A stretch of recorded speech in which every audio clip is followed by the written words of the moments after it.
Olá pessoal, tudo bem? Sejam todos muito bem-vindos a mais uma aula de resolução de questões da nossa disciplina, o Direito Constitucional. Vamos fazer questões aqui sobre o tema Organização dos Poderes, o que envolve conhecimento sobre Poder Legislativo, Poder Executivo, Poder Judiciário e funções essenciais à Justiça. É muito importante fazer a leitura dos dispositivos constitucionais, dos artigos da Constituição e da jurisprudência correlata. Qualquer dúvida, estou à sua disposição. E se você chegou até aqui e ainda não me conhece, eu quero me apresentar. Meu nome é Marcílio Ferreira, eu sou professor de Direito Constitucional, procurador do Estado, advogado e doutor em Direito e Políticas Públicas. Você me encontra lá no meu Instagram, o @marciliofé, e no meu canal do YouTube, esse que você está vendo aqui. Então já aproveita, deixa o seu like neste vídeo e não se esqueça de se inscrever no canal para receber novos conteúdos. Sem perder muito tempo, vamos então para a nossa primeira questão na tela. Uma questão de 2023 diz assim, atenção, matéria constante de projeto de lei rejeitado não poderá constituir objeto de novo projeto na mesma sessão legislativa. Errado. O artigo 67 da Constituição permite a reapresentação de projeto de lei rejeitado, desde que por maioria absoluta dos membros da respectiva Casa Legislativa. Esse é o princípio da irrepetibilidade, artigo 67 da Constituição, faça a leitura. Cuidado, no entanto, com um detalhe. No caso de emenda à Constituição ou no caso de medida provisória, realmente, a rejeição não permite a reapresentação na mesma sessão legislativa, mas em se tratando de projeto de lei, é possível reapresentar por maioria absoluta dos membros da Casa Legislativa, artigo 67. Então, a letra A está errada. Letra B, os vereadores, assim como os deputados estaduais, possuem foro especial por prerrogativa de função. Errado. A interpretação do artigo 29 da Constituição é de que vereador não possui o que a gente chama de imunidade formal. Ele só tem imunidade material e ainda assim limitada à área do município. Lembre-se, a imunidade material é o fato de que palavras, votos e opiniões do parlamentar não podem ser considerados como crime, fato atípico, A imunidade formal, por outro lado, acontece quando o parlamentar comete um crime, mas ele tem uma proteção relativa ao foro, prisão ou processo. No caso de vereador, ele só tem imunidade material, não tem imunidade, portanto, formal. Logo, não existe foro especial para o vereador neste caso, conforme o artigo 29 da Constituição e jurisprudência do Supremo. Letra C. A partir da data de sua posse, os deputados federais e senadores serão submetidos a julgamento pelo Supremo Tribunal Federal, Aqui o equívoco está em dizer que é a partir da sua posse. A Constituição prevê diferentemente, embora o julgamento de fato seja perante o Supremo Tribunal Federal. Letra D. Deputado federal que for nomeado como secretário de prefeitura municipal perderá automaticamente o mandato legislativo. Errado, pessoal. Quando você vai na parte do Estatuto dos Congressistas, as garantias que você encontra lá na sequência do artigo 53 e seguintes do texto constitucional, você vai encontrar, inclusive, as hipóteses de perda de mandato no artigo 55 e no artigo 56, hipótese em que o parlamentar não perde o mandato. E o caso aí, de secretário é, portanto, uma hipótese, ok? Que deve ser aplicada aí nessa situação. Portanto, letra D, ao falar que perderá automaticamente o mandato eletivo, está errado. Letra E, o vereador possui imunidade material por suas opiniões, palavras e votos, desde que no exercício do mandato e na circunscrição de seu município. Perfeito, Alternativa correta, representando aquilo que você encontra no artigo 29, inciso 8 aí da Constituição Federal. Então, cuidado aí, isso é um ótimo ponto para vir em prova. Mais uma questão na tela, olha aí. Em relação aos poderes legislativo, executivo e judiciário, assinale a opção correta. Letra A. O Superior Tribunal de Justiça compõe-se de, no mínimo, 33 ministros nomeados pelo Presidente da República entre brasileiros com mais de 35 e menos de 70 anos de idade, depois de aprovada a maioria absoluta do Senado Federal. Tá certo, O número mínimo de membros do Superior Tribunal de Justiça é 33 ministros, né? E a idade, de fato, aí, né, de 35 no mínimo e 70 anos no máximo na nomeação. Lembrando que passa pela escolha aí do presidente da República, mas pela aprovação também do Senado Federal através de quórum de maioria absoluta. Então, isso aqui você encontra lá no artigo 104 da Constituição, de sorte que a letra A está correta. Letra B, compete ao Supremo Tribunal Federal o processo de julgamento originário dos governadores de estado e do Distrito Federal por crimes comuns. Errado, não é Supremo, é o STJ, Superior Tribunal de Justiça, artigo 105 da Constituição, né? É o Superior Tribunal de Justiça que fará o julgamento dos governadores de estado. Letra C, a legislatura da Câmara dos Deputados tem duração de 4 anos, enquanto a do Senado Federal tem duração de 8 anos. Errado. A legislatura tem duração fixa de 4 anos. O que varia neste caso é o mandato, né? O deputado federal tem um mandato de 4 anos, uma legislatura. O senador tem um mandato de 8 anos, 2 legislaturas. Mas a legislatura tem esse prazo fixo aí de 4 anos. Letra D. Os subsídios do presidente e do vice-presidente da República e dos ministros de Estado serão fixados por lei a ser aprovada pelo Congresso Nacional e sancionada pelo presidente da República. Errado. A fixação aí do subsídio do presidente e do vice-presidente da República é matéria de competência exclusiva do Congresso. Então, não passa por sanção do presidente. E letra E, caso o presidente da República atente contra a probidade na administração, ele será julgado por crime de responsabilidade perante o Supremo Tribunal Federal. Errado. Crime de responsabilidade do presidente, o julgamento é no âmbito do Senado Federal. Lembre-se. O presidente da República, quando comete crime, ele primeiro passa por um juízo de admissibilidade na Câmara. Se a Câmara dos Deputados autorizar o processo contra o presidente, aí ele vai para julgamento. Sendo crime de responsabilidade, julgamento no Senado Federal. Sendo crime comum, julgamento no Supremo Tribunal Federal. Aqui veja que ele fala em crime de responsabilidade. Logo, o julgamento não é no Supremo, e sim no Senado. Letra A, alternativa correta. E veja que é exatamente o que você encontra no artigo 104, né, do texto constitucional. Superior Tribunal de Justiça compõe-se de, no mínimo, 33 ministros. E o procedimento aí no parágrafo único representando aquilo que você tem na letra A aqui da nossa questão. Certo? Não esqueça de deixar o seu like no vídeo e se inscrever no canal também para receber mais conteúdos. Vamos para mais uma questão, olha aí na tela. O Estado Delta editou norma exigindo prévia arguição e aprovação pela Assembleia Legislativa do nome indicado pelo governador do Estado para exercer o cargo de Procurador-Geral do Estado. Consoante jurisprudência do Supremo Tribunal Federal, é tal norma, né? Essa norma deve ser considerada como o quê? Constitucional, inconstitucional. Cuidado! Procurador-Geral do Estado não se confunde com Procurador-Geral de Justiça, né? Não é membro do Ministério Público. Procurador-Geral do Estado é chefe da Advocacia Pública que integra o Poder Executivo. E, como regra, ele tem o status de um secretário de Estado.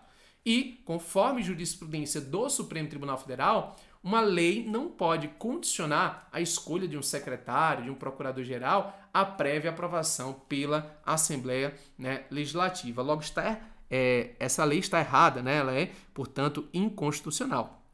Então, a gente já pode excluir aqui claramente a letra A, pode excluir também a letra D e a letra E, porque, de fato, a lei é inconstitucional. Letra B, inconstitucional caso se trate de lei ordinária estadual, mas é constitucional se consistir em emenda à Constituição Estadual. Errado, né? Mesmo se for uma emenda à Constituição Estadual, será considerado como inconstitucional, porque não se pode, sob pena de violação ao princípio da separação de poderes, condicionar a nomeação aí do Procurador-Geral do Estado à prévia arguição e aprovação pela Assembleia Legislativa. Então, letra C, é inconstitucional por violação ao princípio da separação de poderes diante de indevida interferência direta do Poder Legislativo na estrutura hierárquica do Poder Executivo. Alternativa correta.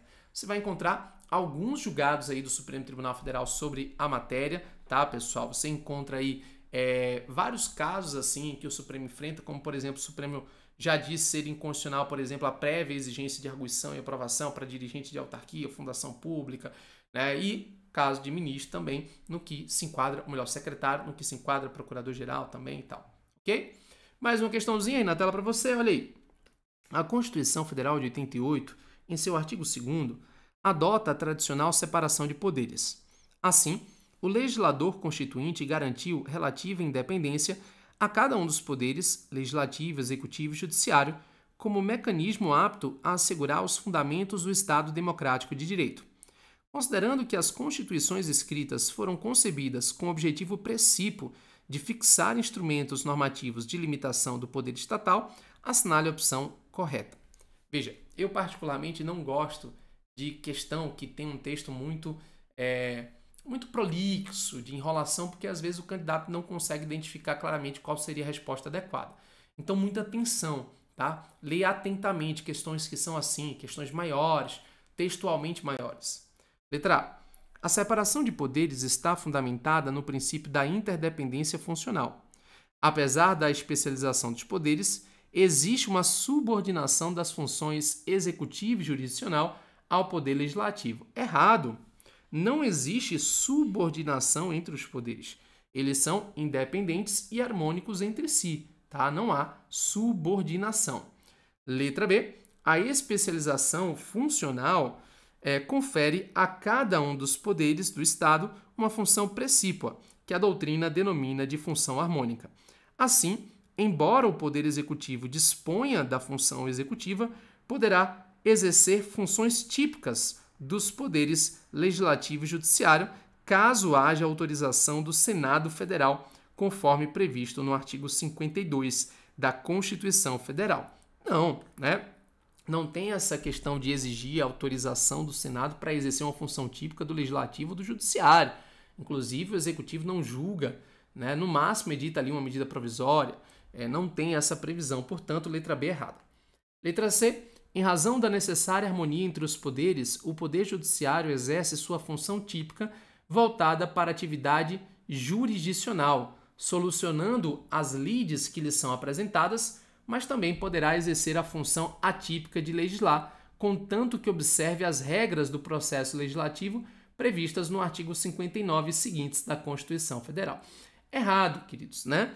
Quando você vai no artigo 59 da Constituição, não há qualquer ato normativo que seja de atribuição do Poder Judiciário. Lei ordinária, lei delegada, medida provisória, nenhum ato normativo do 59 é atribuição legislativa do Poder Judiciário. Letra D. Em razão de independência orgânica, os membros do Poder Legislativo gozam das denominadas imunidades parlamentares, com um conjunto de prerrogativas que lhes permitem atuar com independência no exercício da fiscalização do Poder Executivo. Veja bem, nós temos aí uma alternativa que trata da interdependência, da independência orgânica e, de fato, o Poder Legislativo possui essas chamadas imunidades parlamentares do artigo 53 da Constituição. São, de forma constitucional, prerrogativas que realmente viabilizam essa atuação com independência até para fiscalizar o Poder Executivo. Então, é uma alternativa correta. Letra E. Em razão do disposto no artigo 2º da Constituição Federal de 88, tanto a independência orgânica quanto a especialização funcional típicas da divisão dos poderes devem ser exercidas de forma absoluta, afastando-se a possibilidade do exercício de funções chamadas atípicas por qualquer dos três poderes. Errado, né? Os poderes da República Federativa do Brasil exercem funções consideradas como típicas e exercem funções consideradas como atípicas, tá, pessoal? Isso porque o artigo 2º prevê que os poderes são independentes e harmônicos entre si. Então, letra D, alternativa correta, representando como fundamento o artigo 2º da Constituição Federal. São poderes da União independentes e harmônicos entre si, tá? Uma questão aí que é um pouco prolixa, mas que cobre o artigo 2º do texto constitucional e a interpretação correta a respeito dele. Mais um, atenção na tela, olha aí. O Estado brasileiro adota a divisão orgânica de seus poderes pautada na independência e harmonia e, para assegurar a observância à ordem constitucional, admite o exercício de competências típicas e atípicas, bem como o uso de mecanismos do chamado sistema de freios e contrapesos. Com relação às normas constitucionais para a organização dos poderes, assinale a assertiva correta. Letra A. O Senado Federal pode, pelo voto da maioria de seus membros, sustar o andamento da ação com tramitação no Supremo Tribunal Federal contra o senador, sendo que a sustação do processo não suspende a prescrição. Errado, queridos. Cuidado. A nossa Constituição prevê algumas imunidades formais aos parlamentares, imunidades que são relativas ao foro, processo e prisão. Quanto ao processo, é possível sustar, sim, o processo contra o parlamentar, né? Exatamente nessa maneira aqui, por voto da maioria dos seus membros, mas a sustação do processo criminal susta também a prescrição. Por isso que está errada a letra A. Letra B. Somente pelo voto da maioria absoluta de seus membros ou dos membros do respectivo órgão especial poderão os tribunais declarar a inconstitucionalidade de lei ou ato normativo do poder público. Perfeito, isso é literalidade do que você encontra lá no artigo 97 do texto constitucional, a chamada cláusula de reserva de plenário. Letra C. Os ministros do Supremo Tribunal Federal são nomeados pelo presidente da República depois de aprovada a escolha pela maioria absoluta do Congresso Nacional. Veja, de fato a escolha se dá pelo presidente da República, mas a aprovação é pela maioria absoluta do Senado.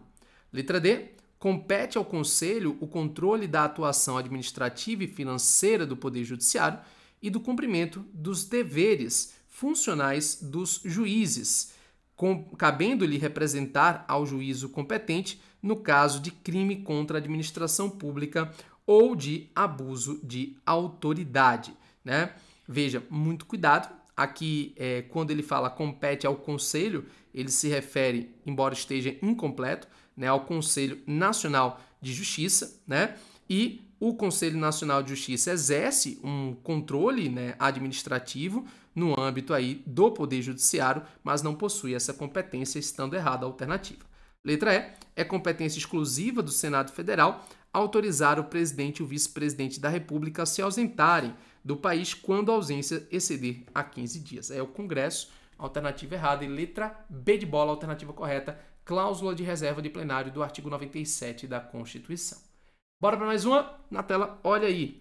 O governador do estado X apresentou projeto de lei à Assembleia Legislativa, no qual propôs alterar a Lei Orgânica da Defensoria Pública do Estado no que se refere à sua estrutura e organização.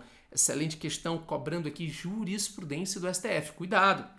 Nessa situação hipotética, conforme a jurisprudência do Supremo Tribunal Federal, o referido projeto de lei é... Cuidado, atenção! Devemos lembrar que nós temos 4 funções essenciais à Justiça. Ministério Público, né? A Advocacia Pública, a Advocacia e a Defensoria Pública. Destes, nós temos o Ministério Público e a Defensoria Pública como órgãos constitucionais autônomos. A Defensoria Pública, através de emenda constitucional, se tornou autônoma, de maneira que não mais integra o Poder Executivo. E lá na Constituição se prevê uma lei que deve ser editada com o objetivo de regulamentar, evidentemente, né, a atuação da Defensoria Pública, a sua organização, a sua estrutura, e essa lei, segundo o Supremo Tribunal Federal, é de competência, não, né, é de iniciativa, não do governador, mas sim do Defensor Público Geral, tá? Então, a questão apresenta um problema. Letra A. É inconstitucional, pois é de iniciativa privativa do Defensor Público Geral do Estado a propositura de leis que disponham sobre a Defensoria Pública. Essa é a alternativa correta, né? Vamos ver o erro das demais. Letra B. Constitucional, pois cabe a qualquer membro ou comissão da Assembleia Legislativa e ao governador do Estado a iniciativa para a propositura de leis que disponham sobre Defensoria Pública, né? Não, o Supremo entende de maneira diferente. É o Defensor Público Geral. Letra C. Constitucional, pois é de iniciativa privativa do governador do Estado a propositura de leis que disponham sobre Defensoria Pública. Não é do governador, não, porque se trata de um órgão constitucional autônomo. Letra D. Constitucional, pois é de iniciativa concorrente do governador do Estado e do Defensor Público Geral. Também não é concorrente. E letra E. Inconstitucional, pois é de iniciativa privativa do Conselho Superior da Defensoria Pública do Estado a propositura de leis que dispõem sobre defensoria pública. Errado, né? É o defensor público geral. Então, a alternativa correta é a letra A. Olha aí, entendimento do Supremo Tribunal Federal. O STF decidiu que a iniciativa de leis sobre criação de cargos, política remuneratória e planos de carreira da Defensoria Pública é competência privativa do defensor público geral, tá? Uma questão que cobra jurisprudência e é preciso sempre ficar atento aí ao que vem decidindo o Supremo Tribunal Federal. Mais uma questão agora de conjunto de itens. Atenção, atenção, diz assim. Veja as opções abaixo. Compete privativamente ao presidente da República decretar estado de defesa e estado de sítio. Cuidado, isso aqui está correto. De fato, o presidente da República decreta estado de defesa, estado de sítio, está no artigo 84. Mas lembre-se que no caso do estado de sítio, primeiro o presidente solicita ao Congresso Nacional autorização e depois decreta. Mas é sempre ele que decreta. Logo, o item 1 está correto. Item 2, em caso de impedimento do presidente da República e do vice, será sucessivamente chamado ao exercício da presidência o presidente do Senado, o presidente da Câmara dos Deputados e o presidente do Supremo Tribunal Federal. Errado, né? Primeiro nós temos aqui o presidente da Câmara para só depois vir o presidente do Senado. Então lembre-se, ausente o presidente, assume o vice, ausente o vice, assume o presidente da Câmara, ausente, assume o presidente do Senado para só então vir o presidente aí do Supremo Tribunal Federal. Item 3. A admitida acusação contra o presidente da República será submetido a julgamento perante o STF nas infrações comuns ou perante o Senado nos crimes de responsabilidade. Perfeito, né? Essa é a estrutura constitucional do artigo 86 da Constituição. Depois dá uma lida lá.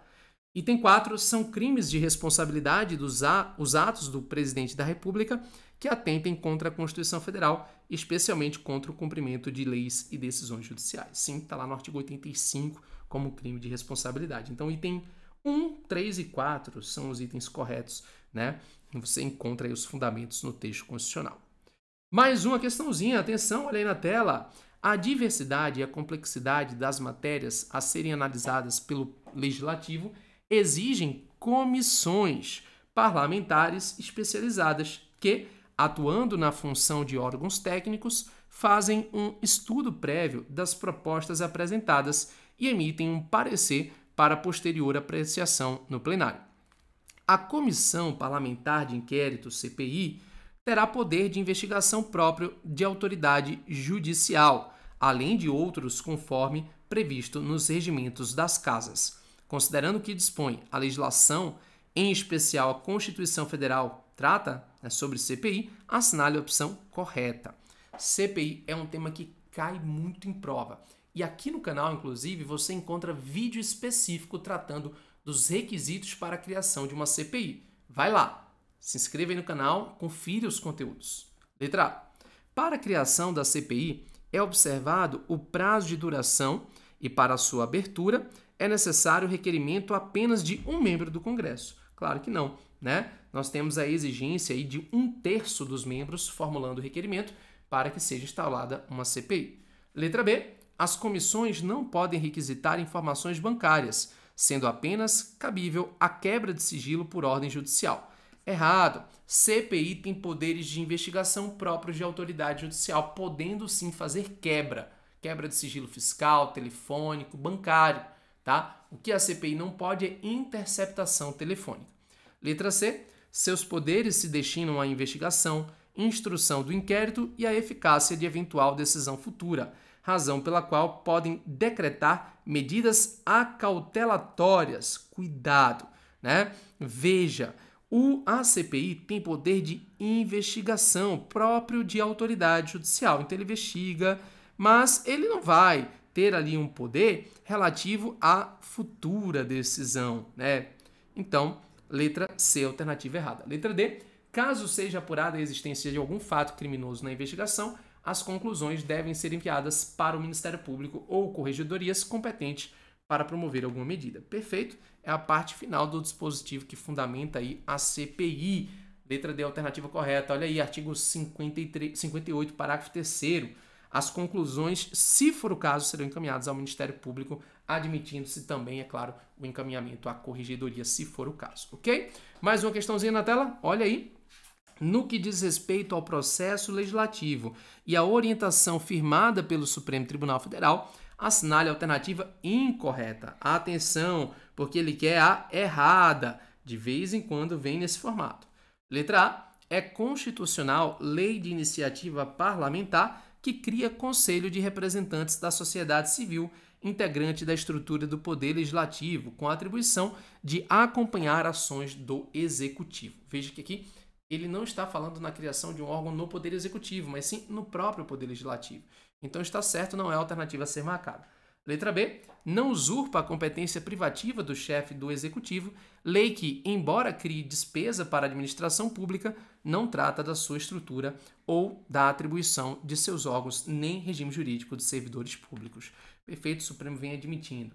Letra C. É inconstitucional a promulgação pelo chefe do Poder Executivo da parte incontroversa de projeto de lei que não fora vetada, antes da manifestação do Poder Legislativo pela manutenção ou pela rejeição do veto. Errado. O Supremo entende que a parte incontroversa do projeto de lei, então imagine, tem 5 artigos, um foi vetado.